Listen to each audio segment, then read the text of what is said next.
Well, what's your number 11? My number 11 this is kind of smack dab in the middle, In the Mouth of Madness.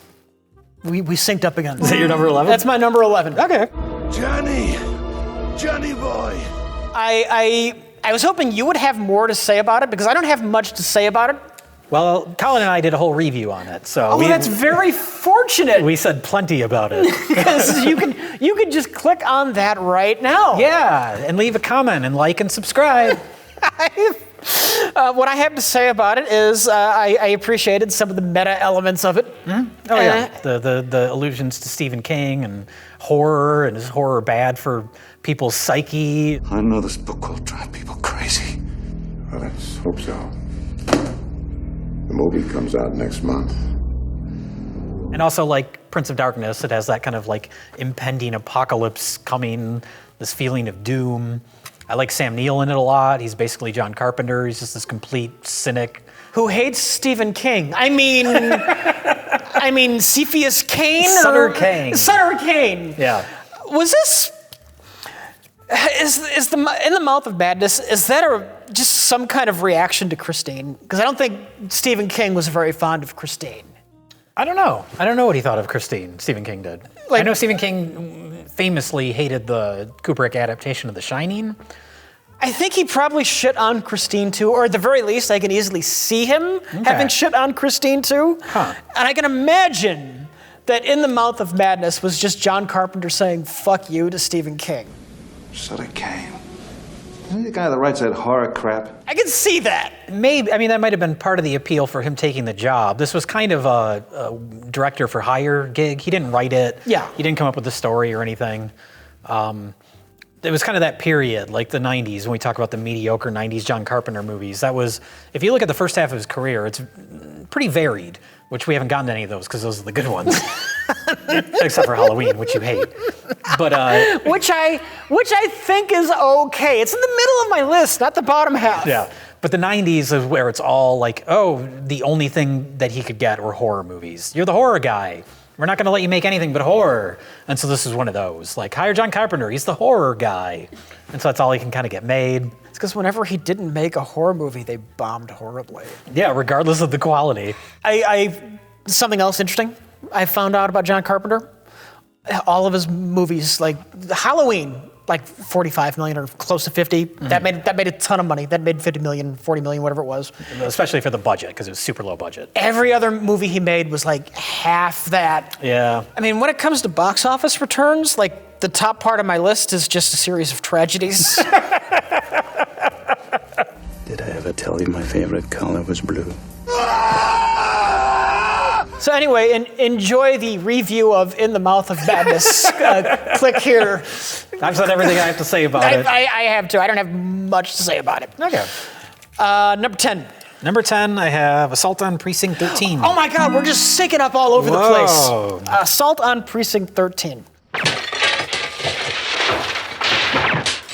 I wrote down, batshit crazy, unreal, bordering on comedy. It takes a long time to get going. The first half is really slow. Mm-hmm. But once the Assault on Precinct, it's not even Precinct 13, that's just the title of the movie. Yeah. It's like Precinct 9 or 11 or something. No, it's Precinct closed because they're closing it down. Sure, but it's like I can't remember. It's not Precinct 13. Okay. It's something else. I don't remember that for sure, but yeah. Yeah. Proceed to Precinct 9, Division 13, and take over from Captain Gordon. But Precinct 13 has a good sound to it, so that's why they call the movie that. Because 13 is an unlucky number. But once the action starts and all the people trying to infiltrate the closed down police station are just like faceless ghouls, basically. They're supposed to be thugs, but they're basically zombies. That's the thing that stands out most. You have the weird multicultural gang, which they go out of their way to mention that it's a multicultural gang multiple times. That's important. Yeah. I don't think John Carpenter wanted to be seen as a horrible racist. I mean, that's smart on his part. That is smart on his part. The movie is audacious. Mm-hmm. They murder a little girl, and that's what sparks everything off. Yeah, which comes across comical. I wanted vanilla twist. Because it's like a convoluted series of events that starts the actual assault on Precinct 13. Yeah, it's like a dad and his daughter are lost, and they end up stopping for ice cream. Because the gang members are just driving around, and because the gang members are written like inhuman monsters, they're just like looking for random people to shoot. And so you have this father and his daughter. The father's at a payphone, and the daughter wants to buy, ice cream from an ice cream truck. Mm-hmm. And then, the gang drives by, and they just fucking shoot the daughter. I wanted vanilla twist. Which is step one. And so then the father, in his grief, and this was really, really bizarre to me too. He doesn't call the cops. He doesn't call an ambulance to grieve. The father just picks up a gun and abandons his dead daughter. He just leaves her on the side of the road. To start shooting at the gang members, which leads to a car chase. Yeah. And then the father ends up in Precinct 13. Mm-hmm. And so then the gang's beef with the precinct has nothing to do with the fact that they're policemen or a beef they have with the police. They just all want to fucking murder the dad of the girl they just killed. Yeah. Because they are inhuman monsters.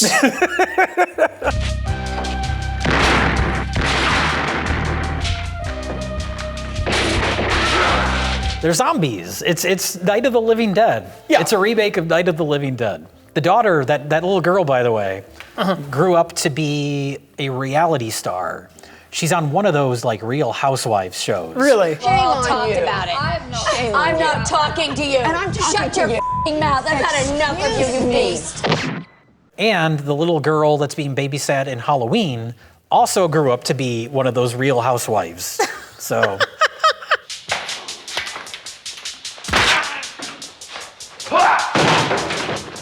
I can't emphasize how little these gang members value their own lives. They keep running in with just like pipes and bats, and they just get shot one by one, and they keep coming. And there's seemingly an endless amount of them. They keep coming until the script decides it wants to break for a while, and then they just stop. So the characters can talk amongst themselves. Yeah. I don't know why I had this in my head. I kept picturing Kurt Russell and Keith David being in this, and I think it would have. Oh, sure. I think it would have improved things just because they're fantastic actors who've been in other Carpenter movies. Yeah, I mean the two guys that are in this, they're not terrible, bad. but and I kind of like that dynamic. Like we said, it's Ghosts of Mars. It's the cop and the criminal have to team up, and that works. So they're good in the parts, but yeah, someone with more personality to them. I mean, every movie would be improved with Keith David and Kurt Russell in it, so that almost goes without saying. That's true. That's absolutely true. That's my number 10. So my number 9, Christine. 9? Yeah. That's awful low. Okay. Well, some of these I really like a lot. So. Oh, that's true. I guess you're starting to get into the meat of it. Yeah. No, Christine's a solid movie. Well, my number 9, this is vampires.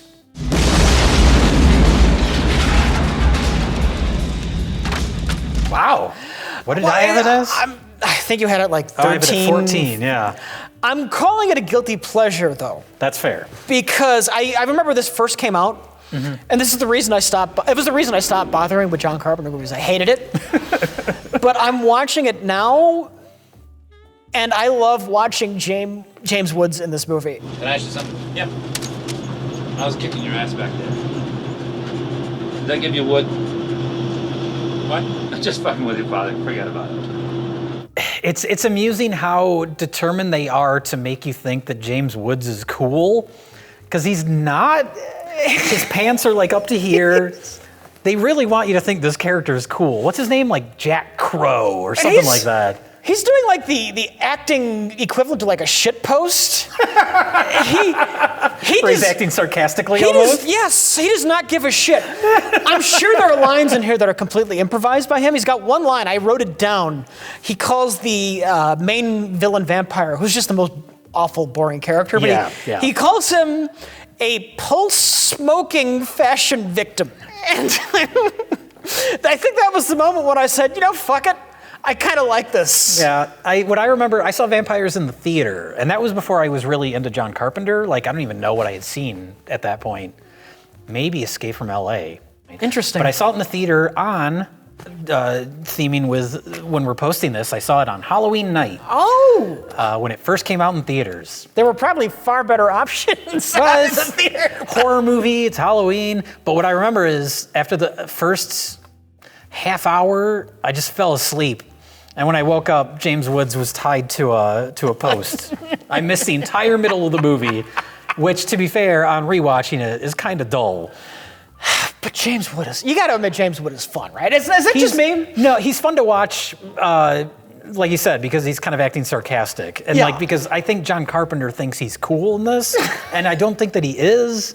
But the opening is fun. The whole opening when the setting up how these guys operate, how they catch vampires, and they have that whole... I thought that was actually fairly clever, the whole winch system. Oh yeah, it's neat. To hook a vampire and then just drag them out into the sunlight. Yeah, that whole opening action scene, everything up until when everybody gets murdered in the hotel room. That's when the movie kind of nosedives a bit for me, where it just gets really dull, because the main villain, as you said, is boring. And it doesn't really pick up again for the rest of the movie after that. I do like, I'm sorry, I don't remember the character's name, but the hooker that's turning into a vampire. Oh, yeah. I think she does a decent job. Well, she does, that's Cheryl Lee. That's Laura Palmer from Twin Peaks. Oh! And it's weird watching her in this because, yeah, she's, I think we talked about this when Josh and I talked about Twin Peaks, but she's a really underrated actress. I think she's really, really great, especially in Fire Walk With Me, the Twin Peaks movie. And her whole character of Laura Palmer on Twin Peaks, the whole thing is that she's constantly like battered and abused and taken advantage of. And that's her whole character. She's a tragic character.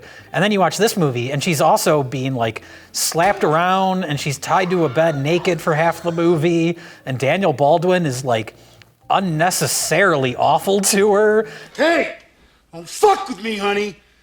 I'll snap your neck like a twig. And it's the same kind of thing where she's playing another character that is like battered and abused, but there's a purpose to it in Twin Peaks. And in this, it just sort of like, I don't know, it makes you uncomfortable. I know these are supposed to be like anti-heroes and they're not like good characters, but it's weird. It comes across like a script written by a 13-year-old. A 13-year-old who thought these characters were all edgy and super cool. Yeah. Like James Wood, he's the coolest anti-hero, and he don't take no shit from no priest. They slap around whores, call them slut. Also, it does something else that this is my number 9 movie. It does something else. It does something else that I hate. What's that? There's 2 ways to write vampires. You write them as like actual characters. Maybe they're tragic. Maybe they don't like sucking blood. Maybe they feel guilty. Yeah. Maybe they're like sophisticated and ancient.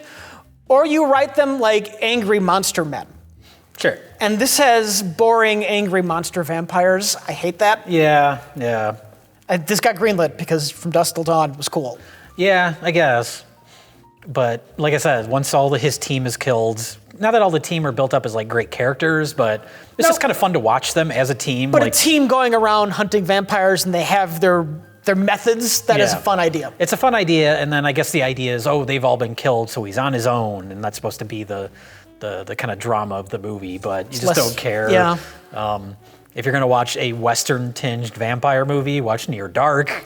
It's a much better movie. God. Have we done it? We haven't done a review on Near Dark, have we? Not only have we not done it, but I had never even seen it until just a few months ago. Oh, isn't it fucking great? It's really great, yeah. Because they write the vampires like they're actual characters. Yeah, and they all have different motivations. They're individual characters.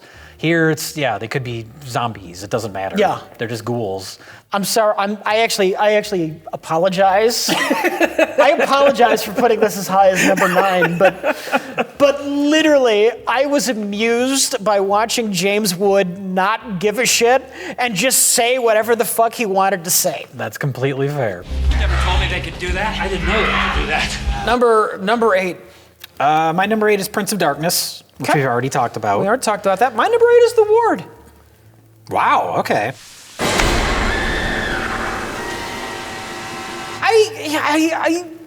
I like it. I think it's a competent movie. Yes. It's what I like about it is that it shows that, yeah, John Carpenter can still direct a movie. I think it's a really well-directed movie with a really lame and kind of boring script.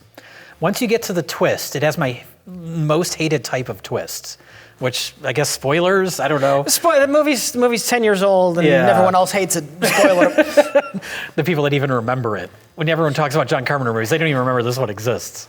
But the twist is that all these characters are just one person with multiple personality, which means we've been watching them get killed off one by one. It's all pointless.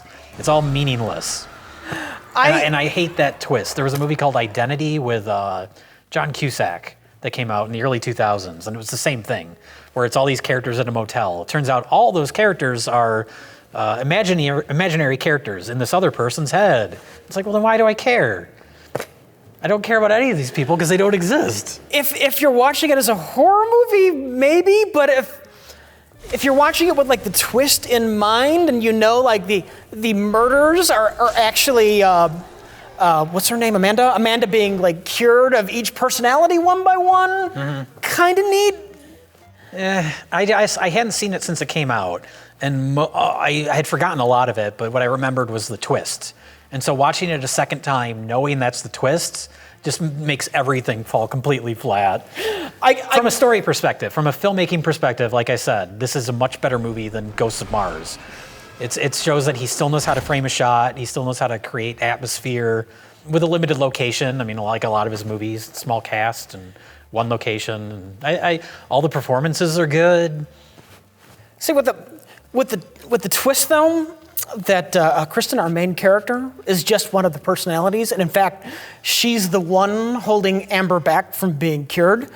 I don't know. I don't know that I can buy Amber Heard being a horrible monster.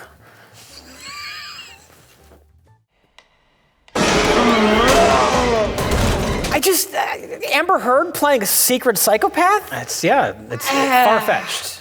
Far-fetched.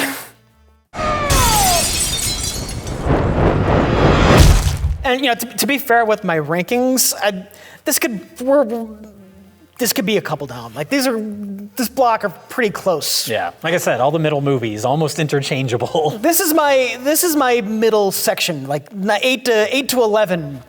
A lot of these could go either way, but the Ward was okay. You know what? I'm thinking about it. I'm gonna put it down. I'm gonna put it down to 10. It's 10 now. I'm moving vampires and Assault from Precinct 13 up. Fuck it, I don't care. So now vampires is even higher on your list. It's even oh no, I fucked up. Above Halloween. No, in all honesty, when I made this list, I think I just felt terrible putting the Ward under vampires. And that's how it got up another spot or two, but it looks good. The movie looks good. Yeah.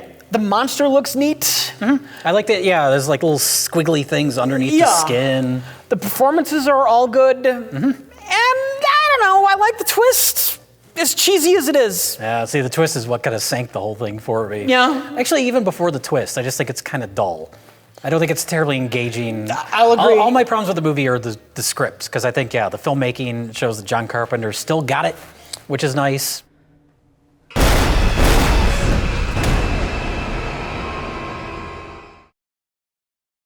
So my number seven is The Fog, which we already talked about. My number 7 is Memoirs of an Invisible Man. Oh. Think of the adventure we could have together. Oh, yeah. Oh, wow. I remember hating it, but I watched it. I thought it was fun. It's okay. It's okay. Where do I have it on my list? I have it at 12. Yeah, wow. yeah. Okay. It's interesting knowing some of the backstory of it. I don't know if you looked up anything on it. No. It was originally supposed to be directed by Ivan Reitman. Good evening. 2 for dinner? Yes, please. What's the matter? Something wrong? that feels like a better fit. Yes, exactly. But the issue was, I don't know if you've heard this, but Chevy Chase is supposedly a notorious asshole. What? Yeah. What? He's apparently, he can be very difficult to work with. This is news to me. I've heard that Daryl Hannah was hard to work with on this too. That turned out to be the case when John Carpenter was brought on board. He apparently didn't get along with her or Chevy Chase, which isn't surprising. But Ivan Reitman reached a point where he told the studio, like, it's me or Chevy Chase, and they chose Chevy Chase.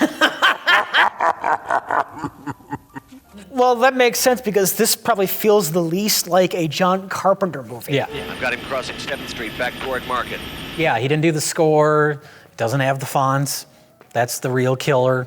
But it is an okay movie. It's not bad.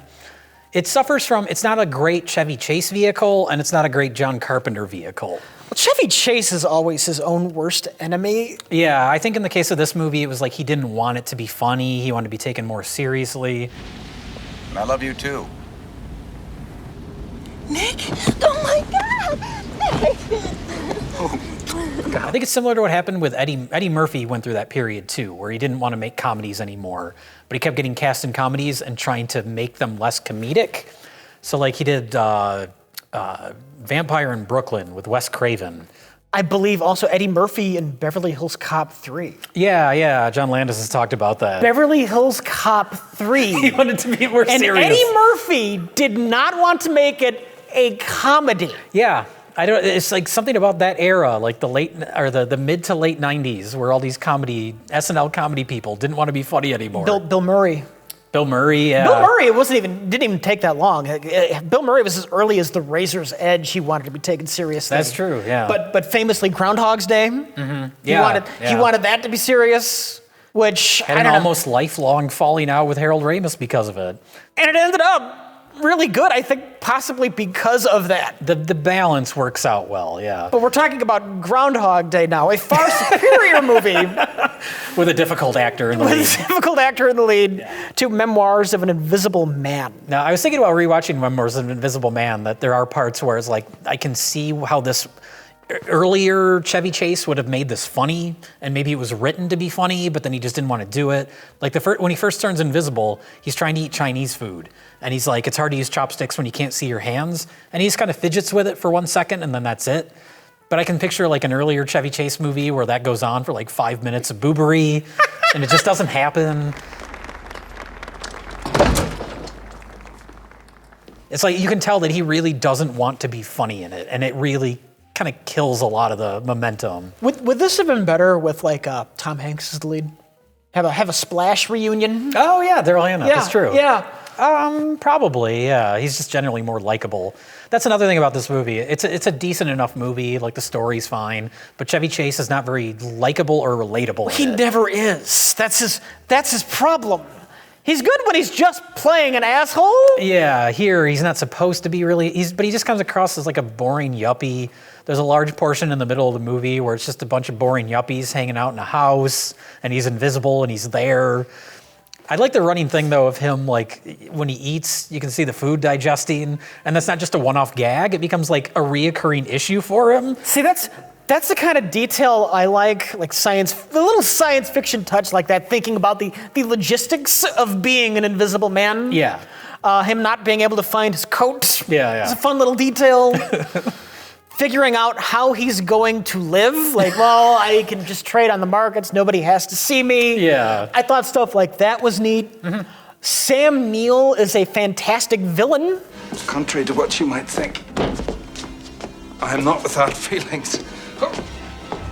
That's probably the best thing to come out of this movie is John Carpenter and Sam Neill got along so well they made another movie together because he wasn't getting along with his other lead actors in this movie. Daryl Hannah was difficult, I guess. Chevy Chase, obviously, we all know about him. So yeah, just kind of a troubled production. I think John Carpenter said this is like his least favorite movie that he's ever done. Mm-hmm. And I'm sure it's more just because of the behind the scenes issues. Because it's an okay movie, just on its own. It's not the best movie ever, but I gotta be honest, I had fun watching it. Some clever things happened to it, which I appreciated. No! Give me a hand, Nick. No! Olay, you son of a bitch! My number 6, Starman. My number 6, and I'm gonna say up front, all these top 6 are all really fucking good. Okay. This is we are now officially in my section of peak John Carpenter. Yes. Yeah. I think like this is like if I had to put a line on this list where it starts, this is where we're getting my gold nuggets. I have Escape from New York as 6. Okay. I feel bad not putting it higher, but there are too many flaws. It's, Mike and I think that was like one of the very first I think reviews. it's the second review. Yeah, Mike and I talked about it. We obviously were coming at it from very different perspectives, but I love Escape from New York as well. I love the tone of it. I love the post-apocalyptic worlds. I love Kurt Russell, the score. The biggest failing of it is that it's an action movie with really lame action. And that's why I have it at 6. That's fair enough.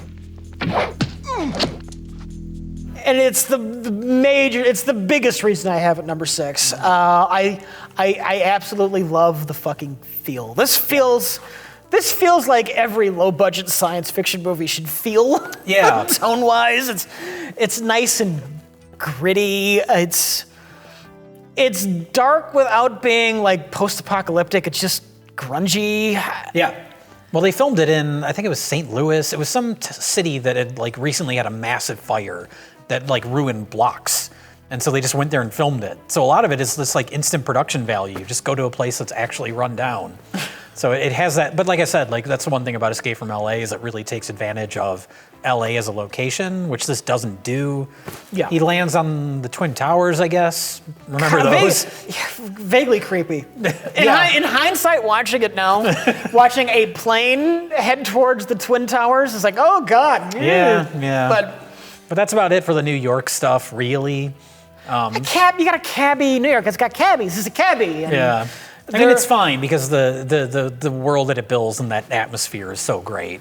There's a little bit. Although, as Mike and I mentioned, it doesn't make a lot of sense that one of the biggest pieces of real estate in the country would get walled off and turned into a prison. And that is something that Escape from LA does too. They say there was a giant earthquake and LA detached from the mainland. So that kind of makes sense, like, oh, okay, it's worthless land now. We can turn that into a prison. Tone-wise, you have like serious on one end and like Looney Tunes on the other. Escape from New York, it's secure. It's not serious, but it's not cartoony either. Yeah. He's not surfing in it. It's comic booky. New York is so awful they walled it off. That's silly. Oh yeah. Once you get past that as a premise, that like everything else is great. I love the miniatures. There's some great miniature city sets in it. Oh God, that when the plane is heading towards New York, that is the most impressive miniature I've noticed in ages. That shot of the camera heading towards New York City, and then you realize, 15 years later, Escape from LA. A movie with a much higher budget. A movie with a much higher budget, and we got the submarine shark. It looks like Space Jam or something. These cartoon shit flying at you. I mean, there was a review on this. I guess there's not much point in dwelling on Escape from New York too much. Other than pointing out that you and I have a very similar opinion of it. Yeah. Unlike Mike, who doesn't like the score. The score's great. The music is great. Again, talking about John Carpenter always wanted to make Westerns. The relationship between Kurt Russell and Lee Van Cleef's character. Lee Van Cleef was in all sorts of Westerns, so that works really well. The John Carpenter's kind of anti-authoritarian mindset is on full force here. Well, that's another, I think, just talking about John Carpenter in general, because we are doing the John Carpenter list. Mm-hmm. There's a cynicism that runs through his movies. Yes. And this has it in spades. And I will say, we didn't mention this. We should have mentioned this when we talked about Escape from LA. I do love the ending of it. You push that button. Everything we've accomplished for the past 500 years will be finished. Our technology, our way of life. We'll have to start all over again. Yeah, that's fair to say. Which I think Rian Johnson might have liked it too. He's not even here. He's a hologram. Because The Last Jedi, everything with Luke Skywalker, it turns out he's a projection. It's the same ending. See you around, kid.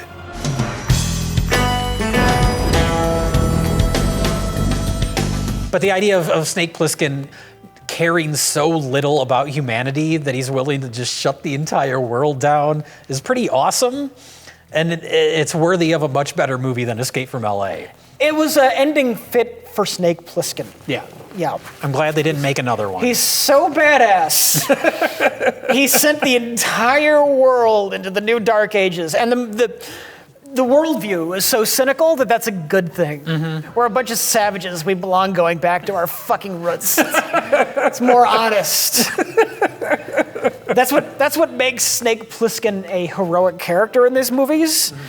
He's honest about just being a horrible human being. Yeah, he just does not care. Yeah. I mean that's what happened to the city, right? I mean, it just descended into madness, so they just walled it off. Yeah. It was once civilized, but no, right under that veneer of civilization, it's a wild animal. And not worth saving. Donald Pleasance, the fucking, the president of the United States, the symbol of civilization, yelling and unloading a machine gun. What he's reduced to by the end of the movie. movie. What he's reduced to by the end of the movie. It's a fucking theme running through this, and I love it. Yeah, it's great.